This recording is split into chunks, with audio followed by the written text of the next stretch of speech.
નમસ્કાર મિત્રો, વિડીયોમાં તમારું સ્વાગત છે। જી હા મિત્રો, અત્યારે હાલના મોટા અને મહત્વના સમાચાર સામે આવી રહ્યા છે। તો મિત્રો, સમાચારમાં વાત કરીએ તો અમદાવાદમાં ચોંકાવનારો કિસ્સો સામે આવ્યો। અમદાવાદના રામોલ વિસ્તારમાં કાયદાની આંખમાં ધૂળ નાખીને ગુનેગારો પુત્રને બચાવવા માટે નકલી દસ્તાવેજો ઊભા કરવાનું એક ચોંકાવનારું કૌભાંડ સામે આવ્યું છે। અમદાવાદ મ્યુનિસિપલ કોર્પોરેશનના સ્કૂલ બોર્ડની શાળાના નામે ખોટું શાળા છોડ્યાનું પ્રમાણપત્ર એટલે કે લિવિંગ સર્ટિફિકેટ બનાવવામાં આવ્યું હોવાની ફરિયાદ પોલીસના ચોપડે નોંધાઈ છે।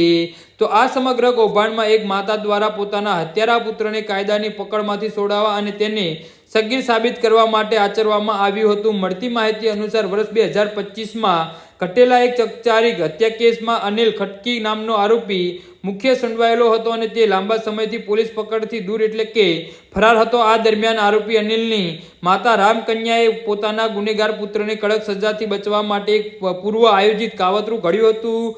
જો પુત્રને કાગળ પર સગીર વયનો સાબિત કરી દેવાય તો તેને જુવેનાઇલ એક્ટ હેઠળ ઓછી સજા થાય અને સરળતાથી જામીન મળી જાય તેવા બદહાઈથી એએમસી ની સ્કૂલમાંથી બોગસ લિવિંગ સર્ટિફિકેટ તૈયાર કરવામાં આવ્યું હતું। જી હા મિત્રો, તો આના વિશે તમારું શું કહેવું છે તો નીચે અમારી કમેન્ટ બોક્સમાં જરૂરથી જણાવજો અને અમારી યુટ્યુબ ચેનલને સબસ્ક્રાઇબ કરવાની ભૂલતા નહીં। ધન્યવાદ।